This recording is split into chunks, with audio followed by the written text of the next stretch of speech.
I want you to try something for me right now, just for a second. Look away from whatever you're doing. If you're driving, maybe don't look away from the road, but just shift your focus. Look at the very edge of your vision. Okay, I'm looking. Do you ever get that feeling, maybe it's late at night or right when you wake up, where the world feels thin? Like the wall in front of you isn't actually a solid object, but a rendering. Oh, absolutely. Like a video game that hasn't quite loaded the texture yet. That is a very specific and slightly unsettling sensation. The French actually have a term for a version of this jamais vu. Right, I've heard of that. It's the opposite of déjà vu. It's when you look at something incredibly familiar, like your own kitchen table or your own hands, and suddenly they look completely alien. Yeah. Like you're seeing them for the first time, stripped of all the context that usually makes them feel real. Exactly. That glitch, that little moment of suspension where you can almost see the scaffolding of reality showing through. Today, we are diving into a book that lives entirely inside that glitch. We're looking at a collection of stories called Hayal Kritsi and Gundushu Hikayeleri. Which translates roughly to the dream attack and daydream fictions. The dream attack. I love that. It sounds like a medical condition, like a heart attack, but for your imagination. In the context of this book, it kind of is. This isn't just a collection of sci-fi stories. Right. It's a labyrinth. The author, Burak has built what I kept calling in my notes a narrative manifold. Okay, stop. Narrative manifold. You're already doing the professor thing. That sounds expensive. What does that actually mean? I know. It sounds pretentious. But think of a manifold in physics. It's a space that looks flat and normal when you zoom in. Like our world appears flat when we walk down the street. But when you zoom out, you realize it's curved and twisted into these impossible shapes. Okay. That is this book. It's a place where hard, nuts and bolts quantum physics crashes headlong into Sufi mysticism. It's where the history of Anatolia ancient Turkey merges with simulation theory. And before we even open the book, we have to talk about the cover. Because usually I ignore covers. I'm a don't judge a book by its cover purist. But this one, it kind of hurts my eyes a little bit, in a good way. It's a clue. Yeah. The design is based on M.C. Escher's famous Circle Limit the V. You know the one? With the angels and demons interlocking in a circle. Oh, yeah, I know it. But Kuzgun didn't just hire an artist to sketch it. He apparently used Google Deep Dream and Microsoft Diviner to generate it. So it's recursive art. The machine is dreaming about the art. It's an algorithm dreaming about Escher, dreaming about angels and demons. It perfectly sets the stage. We're about to question whether the things we see, angels, demons, reality itself, are real, or if they're just patterns being processed by some kind of neural network. Now, usually on the deep dive, I like to skip the biography. I don't care where the author went to kindergarten. I want the ideas. But with this guy, Burak Samkuskan, I looked at his CV, and I'm a little confused. I feel like I'm looking at two different people. You almost have to know what he is to understand why he writes like this. He is a hybrid. We've covered him before, so listeners might remember. But just as a quick refresher, he is a physicist. A serious one, right? Not just a guy who watches Cosmos. A very serious one. Born in Istanbul, 1994. Graduated in physics engineering. He's done research on neutron stars and nuclear physics at the Royal Institute of Technology in Sweden. He's worked on theoretical astrophysics in Bonn. I mean, we are talking about a guy who spends his days calculating the density of neutron superfluids. So he's a math guy. He deals in logos, logic, order, the stuff that makes sense. But, and this is the twist, he's also the guy who translated the graphic novel Feynman into Turkish. And his writing style, it's not dry academic prose at all, it's poetry. He's obsessed with blending that logos, the science, with mythos, the story, the dream. That seems to be the engine driving this whole car. He's trying to prove that physics and dreams aren't opposites. They're just different frequencies of the same thing. Precisely. And he has a very specific obsession running through this collection, a number. Oh, no. Is it math again? It is, the number 137. 137. Okay. It appears everywhere in this book. And by the end of this deep dive, that number is going to haunt you. Okay, I'm intrigued and slightly intimidated. So what is our mission today? Our mission is to explore the concept of Gundushu, the daydream. But in Kuzgun's universe, a daydream isn't just spacing out during a meeting or thinking about what you want for lunch. No, it's weaponized, it's spatial, it's a dimension. We are going to see how he uses recursive time loops and the geography of Turkey to suggest that our reality is much, much more fragile than we think. Let's get into the architecture of this thing then. Because when you say dream attack, the blurb on the back of the book is pretty visceral. It says something about What, veins clogging and the chest splitting? Yes, Hayal Kritsi. It implies that imagination isn't a passive act. It's an event, a physiological crisis. The book is structured as 8 interconnected stories, and then it's followed by this section called Philosophy Notes. And if we want to place this on a literary map, we are standing at a very interesting crossroads. Who are the neighbors on this map? Who is he in conversation with? To the west, you have Jorge Luis Borges. You know, the Garden of Forking Paths, the infinite libraries. The idea that reality is a text we are reading. Exactly. And you also have Philip K. Dick, that deep paranoia about what is real and what is synthetic. And to the east, you have the Turkish speculative tradition, specifically a writer named Ahmet Hamdi Tanpınar. Tanpınar was obsessed with time, with the Bergsonian concept of duration. Kuzkin is clearly conversing with all of these giants. He's inviting the reader to walk through Borges' garden, but he's handing them a map drawn by Roger Penrose. Penrose, the physicist, the guy who works on black holes. It's Roger Penrose, yeah. Specifically, his theory of conformal cyclic cosmology. We're going to need to unpack that later, aren't we? Oh, we definitely are. But the short version is, the universe isn't a one-off event. It's a cycle. Big Bang, expansion, fade to black, and then Big Bang again, infinite eons. Kuzkin uses this to explain why we have dreams or déjà vu. He suggests these aren't glitches in our brain, they're leaks. They're echoes from previous eons. That is heavy. But let's see how that actually plays out in the stories, because theories are great, but I want to know about the people living inside this glitch. The first story we really need to unpack is Trojan 137. Trojan 137.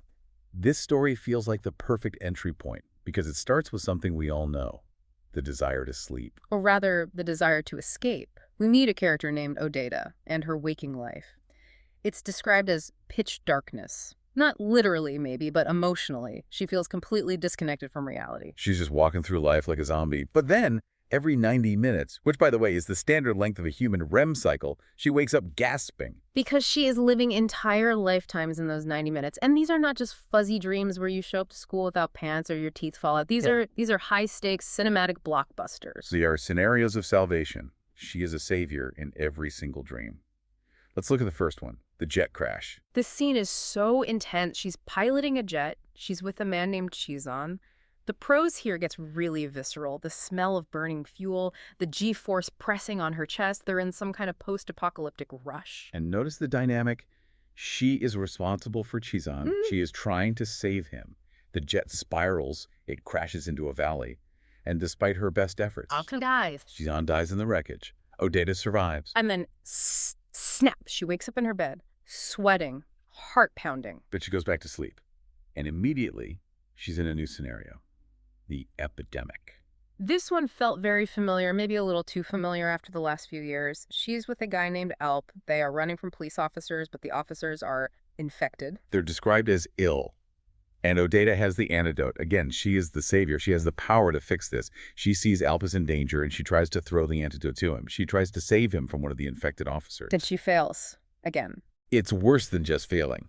The text implies that her very attempt to save him is what leads to his death. She hits him wrong with the vial, or the distraction just gets him killed. The intervention itself is fatal.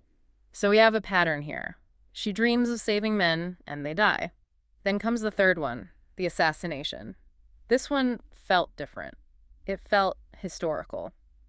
Or maybe steampunk. It feels like the late Ottoman era, perhaps, or a divergent timeline of it. She travels back in time to warn a statesman figure called Ulu Buj.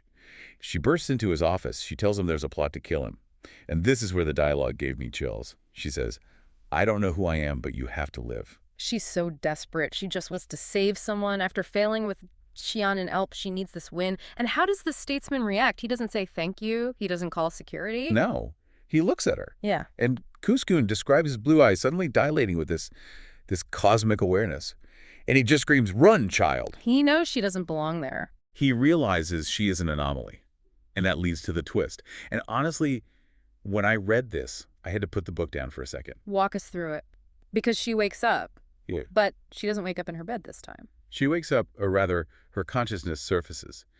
And she isn't Odeta, the depressed woman who loves to sleep. A cold, mechanical voice announces, "Trojan Horse 137 is off duty." Wait, so she's software. She is a program, a deletion protocol. The voice explains that she has successfully deleted the variable consciousnesses Chizan, Alp, and Ulubuj. Oh my God, so she wasn't trying to save them. No, that was the user interface. That was the game her mind was playing to make sense of her function. In reality, these men, Chizan, Alp, the statesman, were glitches. They were rogue consciousnesses trying to interact with reality from a false manifold. Her job as a Trojan horse was to get close to them, gain their trust, and then terminate them. By saving them, she was deleting them. She was a firewall acting like a hero. It's a devastating take on simulation theory. We always ask, what if we are living in a simulation? But Kuskin asks a much darker question.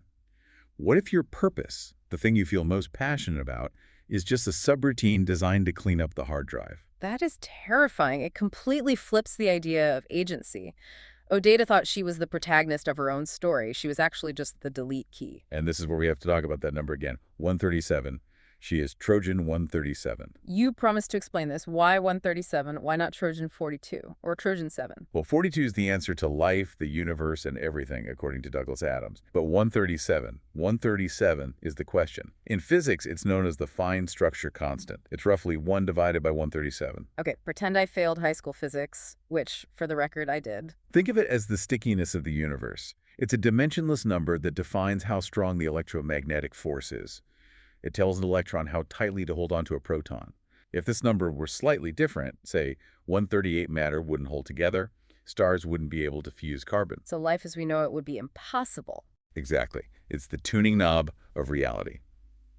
Richard Feynman, the famous physicist who Kuskin translated, remember, called it one of the greatest damn mysteries of physics. He said it was a magic number that comes to us with no understanding by man. So by naming her Trojan 137, Kuskin is implying she's a fundamental force. She isn't just a computer virus. She is part of the physics that holds this simulated universe together.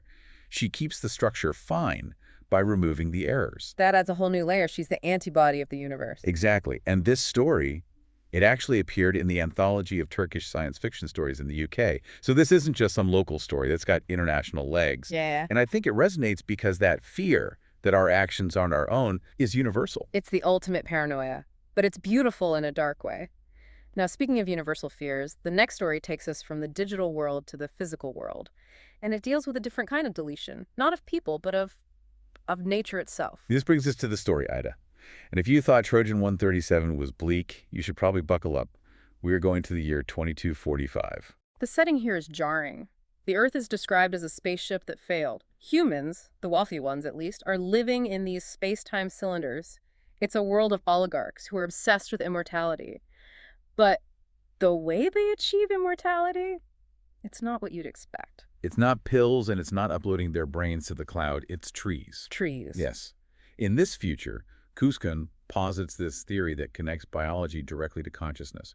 He suggests that logos, that divine ordering principle, the logic of the universe, is hidden in nature, specifically in the root systems and trunks of trees. Okay, so like a biological internet, a wood wide web. More like a biological server farm. In this society, every human is assigned 731 trees. These trees act as mind gates. They are the physical anchors that literally host human consciousness. Wait, let me get this straight. If I'm a rich oligarch in 2245, my cloud storage is an actual forest. That's exactly it. And this leads to a horrifying conclusion. If you destroy nature, you aren't just making the air bad or losing a nice view. You are literally smashing your own hard drive. You are deleting parts of the collective human mind. That connects environmentalism to something much more immediate than climate change. It makes it about connectionist integrity. If the tree goes, the mind goes with it. And that is the conflict. The oligarchs have destroyed the neural network, the forests, to fuel their own selfish immortality projects. They've cannibalized the servers to keep the power running, basically. And that's where we meet our protagonist, Amalfi. She is called the last Almathea, and she is an anomaly because she has no trees. She is rootless, quite literally, which makes her dangerous. The oligarchs have captured her. They have her hooked up to a machine with 7 shadowy figures watching her. They want her to do something impossible. They want her to project her consciousness back in time, to the 21st century, to a specific location. The Ida Mountains, Kazdalari in Turkey. Now, This is a real-world reference. The Kızılderili resistance was a huge deal in Turkey. There were massive protests against gold mining and deforestation there. So Kuzgun is weaving real-world activism into this sci-fi narrative. He is. Almulthi's mission is to split her consciousness into 16 parts like scattering seeds to inspire resistance in the past. She connects with a character named Alp, and you wonder, is this another iteration of the Alp from the previous story, who is at the protests? So she is trying to save the trees in the past so that humanity can have a mind in the future. It's a causal loop. The future is trying to save its own hard drive. And there's a fascinating meta layer here, too. The source material mentions that this story connects to Kuzgun's other novel, Uglata. Apparently, the main character in Uglata is trying to write this very story. It's that recursion again, a story within a novel. But the philosophical question here hits so hard. Is environmentalism just about saving nature, or is it about saving the physical substrate of our own consciousness? Kuzgun seems to argue that there is no distinction. We are the trees. The trees are us. Okay, let's shift gears. We've had digital deletion, we've had eco-horror. Now I want to look at something that felt softer, more poetic. The story Fire Ant Pain on the Street of Reverie. This is perhaps the most lyrical story in the collection. Yeah. It moves away from the high-concept sci-fi for a moment and focuses on what I'd call the geometry of longing. We have two characters, Ida and Dennis. Ida is 14, Dennis is 24. And they're in parallel manifolds, so parallel versions of reality. But they are connected by a shared ritual. They are both poets, they are both entering an international competition, and they both walk down to Hayal Sukaya, the Street of Reverie, at sunset. I love that name, Street of Reverie. It sounds like a place you'd find in a Ghibli movie. It does, and they're looking for a very specific visual phenomenon, a light slit between the buildings. Describe this for us, because the visual here is absolutely key. You know that moment when the sun is setting and the light hits a gap between two concrete buildings, and for just a second, the light looks solid, like a blade of gold cutting through the air? Yes, it's blinding. In this story, that light slit is a portal. When they step into that light, the geometry of the world shifts. The people walking by stop looking like flesh and blood humans. They turn into geometric shapes and patterns. Like Picasso paintings walking around. Or like wireframe models. It's like they are seeing the underlying code of the universe. And in this heightened state, this daydream, Ida and Denise sense each other. They almost touch across the dimensions. The description here is beautiful. They try to meet through the layers of the eye's iris. It's this recursive imagery, eyes within eyes. It's like they are climbing through a tunnel of vision to reach each other. But just as they are about to connect, to bridge that gap between their realities, reality fights back. Ouch. A fire ant bites them. A fire ant, a tiny biological puncture, and it snaps them back to the real world. The geometry collapses, the poetry stops. They are just two people standing on a street in pain. It's such a grounding moment. You're floating in the multiverse, touching another soul, and then biology reminds you that you have a body and it hurts. But the connection remains. The story ends years later. They meet, not in person, but through their poems in the 137th International Poetry Competition. There's that number again, 137. Always. And the quote from the winning poem is something like, "A law governing everything. The imagination of the mind is hidden." It suggests that daydreaming is a valid dimension. It's a place where matter and mind intersect.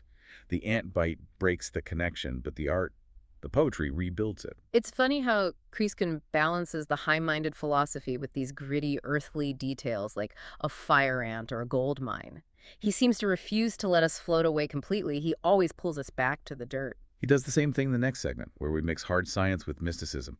We have two stories here that act as mirror images of each other, Kishibaki and the Monster of Lampsakis. Let's start with Kishibaki, or Crystal Eternal. This starts in a lab, right? Super clinical. Pure, hard sci-fi setting. We are in a high-tech laboratory doing X-ray crystallography on something called barium titanate. Which sounds incredibly dry. X-ray crystallography. It is dry. Until the anomaly. It's the 137th week of the experiment. Of course it is. Of course. And the professor finds a heartbeat inside the crystal lattice. Wait, a heartbeat. Think about that image. A crystal is supposed to be this static, repeating structure of atoms, dead matter. But inside the atomic structure, there is a pulse. And when they finally resolve the image, they don't see atoms. They see a monk. A monk. A monk in Laos on Falbia Mountain. He's dissolving medicine into a bowl. So we have a monk in Laos doing a ritual and a scientist in the lab looking at a crystal. How are they connected? It's quantum entanglement on a macro spiritual scale. The story suggests that the monk's consciousness, his intent to heal, is entangled with the subatomic structure of the crystal in a lab thousands of miles away. Yeah. The professor calls it God divided by zero. God divided by zero. That is a hell of a line. Meaning a singularity, a point where physics breaks down and something else takes over. It's the scientist finding God, or at least finding spirit inside the data. And then we flip the coin to the monster of Lampsacus. We go from a high-tech lab to ancient Greece, or rather, ancient Anatolia. We meet Anaxagoras. He was a real pre-Socratic philosopher from Clazomene, which is modern-day Urla near Izmir. He was one of the fathers of scientific thought. But he wasn't exactly popular in his time. No. He was exiled. Do you know why? Because he said the sun was a stone and the moon was earth. Exactly.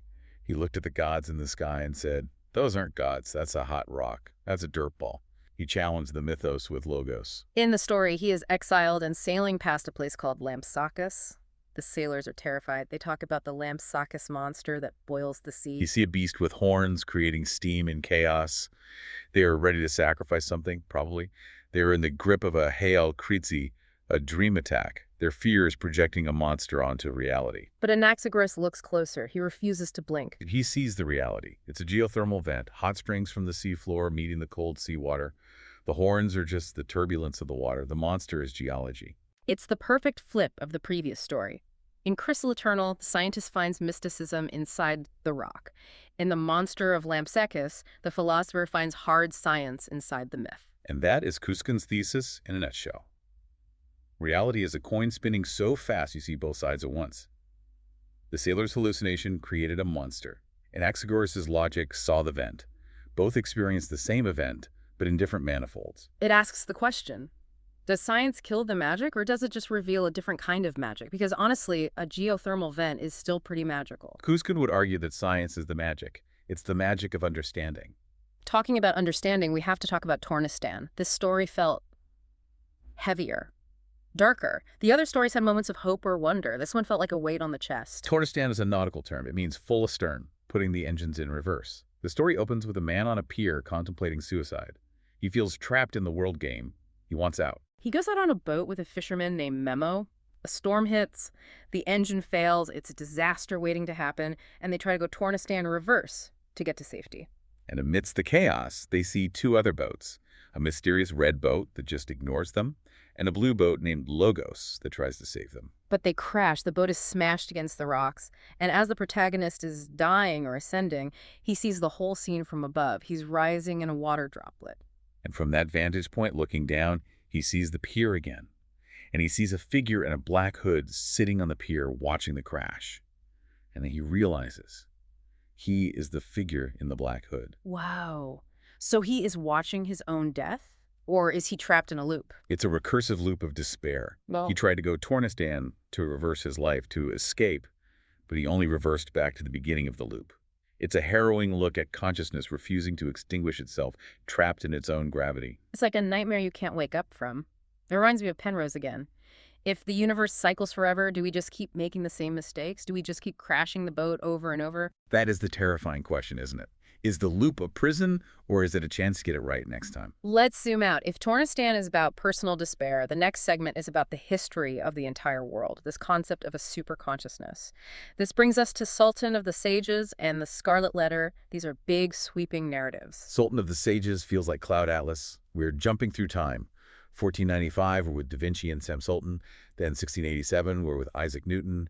1842, a French revolutionary. And then all the way to 2137 with a future AI. Connect the dots for me. What ties Da Vinci to a future AI? Information. There's a thread of information passed through the ages, a superconsciousness that is chained between time periods. In 1495, Da Vinci apparently hides a microchip, an impossibility in a sword. Wait, a microchip in 1495? In this narrative, yes. It implies that information isn't linear, the future can influence the past. Newton finds patterns in prison walls that match Da Vinci's. The French revolutionary finds a red letter and a diagram. And finally, in 2137, an AI integrates a titanium element to become a godlike entity. It's the idea that ideas themselves are living things, evolving through human hosts until they can build a body for themselves. Which leads directly into the Scarlet Letter Khazal Mektup, This is basically a heist story set in the future. And the target is Anıtkabir, the mausoleum of Mustafa Kemal Atatürk, the founder of the Turkish Republic. Two soldiers infiltrate it. They use light alignment on vases, very Indiana Jones, to unlock a hidden chamber.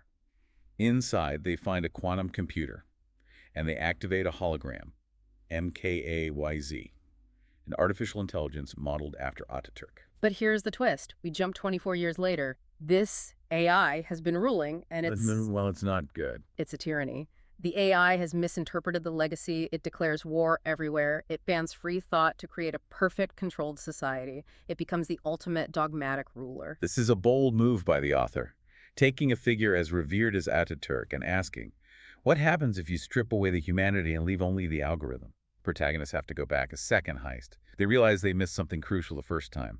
The red letter, Atatürk's real handwriting. What does the letter say? It says, my spiritual heritage is only science and reason. Science and reason, not ideology, not nationalism. Exactly. It's a critique of dogmatic worship. Yeah. The AI failed because it became a figure of worship rather than an instrument of reason. It didn't understand the logos. It only understood the power. So they use a blue key representing liberty and reason to shut down the corrupted AI. It's a powerful political statement, not about a specific party, but about the danger of turning leaders into idols instead of following their intellectual method. It connects right back to Anaxagoras. Don't worship the sun. Understand what it is. Don't worship the leader. Understand his logic. So we've been through simulations, eco-time travel, geometric poetry, crystal monks, and AI dictators. What ties this all together? We need to look at those philosophy notes at the end of the book. It really comes down to three things. First, the number 137, as we mentioned, is the fine structure constant.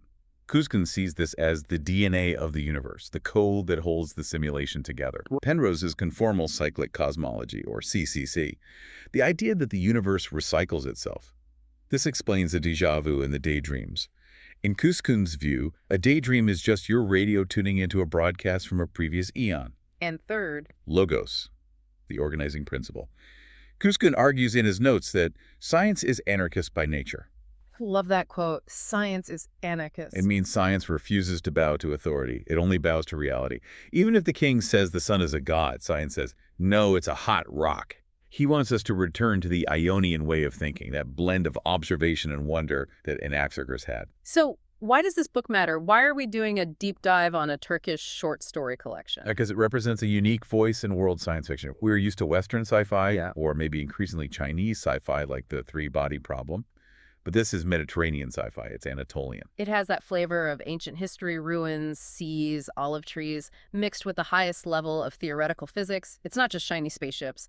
It's dusty, ancient spaceships. Exactly. And Kuzkin isn't just writing stories. He's building a cohesive intellectual framework. He has a manifesto called On Nature and Against Method. He is arguing that we need to stop separating our dreams from our science. The takeaway for me is this. Hale Creasy suggests that daydreaming isn't a waste of time. It's a tuning in. It's an act of perception. It challenges you, the reader. It asks, are you a Trojan program like OData, just executing a code you don't understand? Are you finding the logos in the chaos? Or are you just fearful of the monster because you haven't looked closely enough at the steam? That is a lot to chew on. It is. I want to leave our listener with a thought from the afterword of the book. It says, dreams create, evolution turns into motion. And if time is recursive, as Kuzkin suggests, if consciousness is a manifold, then the question is, what daydream are you inhabiting right now? Look at your hands again. Look at the edge of your vision. And ask yourself, if you woke up, truly woke up, who or what would be waiting for you? Hopefully not a deletion protocol. Let's hope not. If you want to dive deeper, check out the connections to his other books like Kusur and Ishik Gatirin, and maybe take a walk down your own street of reverie. Just watch out for fire ants. Thanks for listening. Keep dreaming.